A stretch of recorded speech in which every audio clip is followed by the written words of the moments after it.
Hello there. Thank you for coming by PosterCentral.com's video blog today.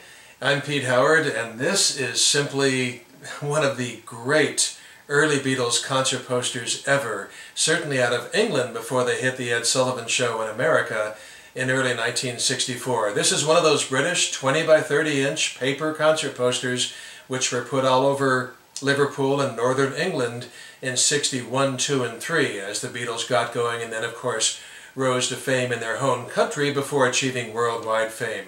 This one from January of 1963, the Grafton Ballroom in Liverpool, and just look at these Day-Glo colors. I just absolutely adore this poster. In fact, it may very well be my favorite Beatles concert poster of all time. A lot of people insist on a photo of the boys on their posters, concert posters, but you know, before the Beatles achieved fame in the summer of '63 in England, there are no posters with their pictures on it. Small handbills, yes, such as the Cavern Club in '62 has their picture on it, but when it comes to concert posters, it wasn't until the summer of '63, and here, as I said, we have January of 1963. But you know, for me, who needs a picture when you've got these marvelous graphics and wonderful, rich Day-Glo colors? And it's just such a busy, fun poster. I just absolutely adore this thing. I would measure this against all Beatle concert posters with or without photographs of the group, that's for sure. It's got the Day-Glo colors, as I said, just red, yellow, and orange, just pop, to say the very least. It's got the Beatles' name, really large letters right in the center, and an angle with a great font, you know, and an oval. It just looks, I think the graphics are just wonderful. Yeah, the location of the poster makes it spectacular. It's in Liverpool. Doesn't say that. It says Merseyside, but that's okay. That's, you know, all the locals knew that to be the nickname for Liverpool, obviously. And just the timing and the wording on the poster, this is a killer line. First 1963 appearance on Merseyside. And, you know, probably if you're in America and elsewhere in the world, '64 was the year that everything went nuts for the Beatles. But remember, of course, in England it was '63. So this was the year it all went berserk, you might say, in England. And to have that, say, their first '63 appearance just so, you know, portends of what is to come this year for the Beatles in their native home country. It's just wonderful. And then you've got this sort of hidden timing thing, which is just absolutely the cat's whiskers, and it's just fantastic. This is, as you can see, it's Thursday, January 10th. Well, for the Beatles, in late '62, of course, Love Me Do came out as a single and sort of sputtered on the charts and hit number 17 or whatnot. There's no question that their second single, Please Please Me, is what changed everything for the rest of their lives. It went to number 1, and it made them famous, and it made EMI say, let's do an album now too, and so forth. Well, Please Please Me was released on January 11th of 1963, the day after, that's right, this is January 10th. So that single was released on the 11th. However, notice this. The concert on the 10th went till 12:30 a.m. That means on this night the Beatles played into Friday, January 11th. So that means this gorgeous concert poster represents the Beatles on the release date of the single that changed their lives and changed everything. And to me, ladies and gentlemen, that is a grand slam home run. And by accounts of all the Beatle books, the Beatle books that covered it, this night was indeed a rousing success. They had not played in Liverpool like in a month at this point, so the fans were really, really starting to turn out on the local tip.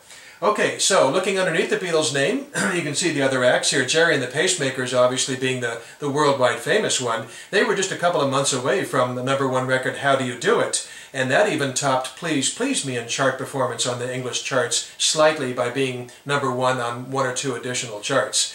Then they had a couple of more #1s in 1963, including I Like It, and a #2 record and so forth, and they were obviously a hot product of the Merseyside Liverpool music scene and managed by Brian Epstein, I might add. But unfortunately that momentum did not carry forward, and Gerry and the Pacemakers were done by 1965. Their 2 biggest US hits, Ferry, Cross the Mersey, and Don't Let the Sun Catch You Crying. Then you have the Billy Ellis Trio right here in the center below the Beatles, and they were a local outfit with a blind piano player. Over here you have Sonny Webb and the Cascades. They were a country western leaning outfit, interestingly. In fact, they got there wasn't really somebody named Sonny Webb. He got that name from Sonny James and Webb Pierce, a couple of country artists. But by this point, Merseyside rock was getting so hot that Sonny Webb and the Cascades definitely put down the cowboy hats and as you can see, went for the Beatle clone look. And there's a picture of Sonny Webb and the Cascades. Then you've got next to them, I should say underneath, the Johnny Hilton Show Band. I even have a picture of the Johnny Hilton Show Band. Look at that, from the era, from the mid-60s. Sort of gives you a feeling since you can see the audience and everything. And they were only in their second year of a very long career. Actually, they just became known as the Hilton Show Band. And 40 years later, the Hilton Show Band still had 3 original members from this night. So that's longevity in showbiz for sure. And below Hilton, you've got MC, the one and only Bob Wooler. And that's kind of not an exaggeration. I've got this with clothespins. It's flimsy paper, but I've got it on an art backing thing here with clothespins. To call him the one and only Bob Wooler is not that much of an exaggeration. Wooler was very closely associated with the Beatles in an important part of their early history. He was a major figure on the Liverpool music scene. He was the DJ at the Cavern Club, hello, and he also is the one responsible, of course, for introducing the Beatles to their future manager, Brian Epstein. Obviously a fateful meeting that would also change the world.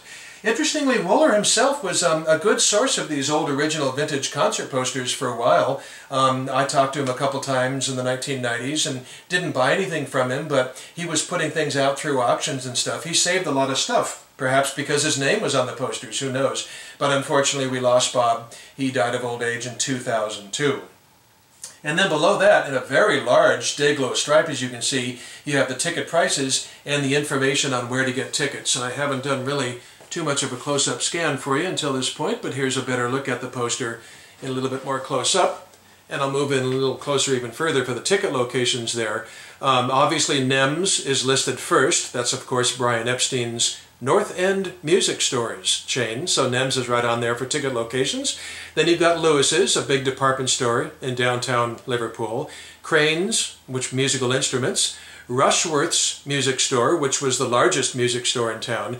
But best of all, there last, before the Grafton Ballroom box office, you've got Hesse's, which is where the Beatles and most beat groups of that era hung out and acquired their instruments from. So Hesse's was, if you will, the hit place in town to get musical instruments and certainly to have on your concert poster. So just a beautiful, gorgeous Beatles UK concert poster. Just love this thing. It's outstanding. And just, excuse me, sure, it doesn't have a picture of the Fab Four. They weren't the Fab Four yet, for one thing. Not quite, almost there.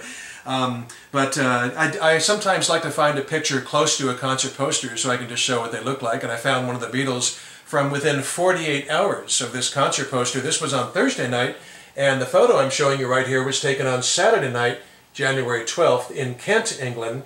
It's a great picture, especially of John and Paul. And you can just see Lennon's Rickenbacker guitar and his loose necktie, and his hair is kind of short. And it's a really nice photo to sort of give you an idea exactly what they look like on this night in Liverpool. Just a tremendous Day-Glo piece, just a wonderful concert poster. Love this one to death. So it was great fun showing it to you. Hope you enjoyed seeing it. Thanks a lot for dropping by, and we'll see you next time for something soon. Have a good day. Bye-bye.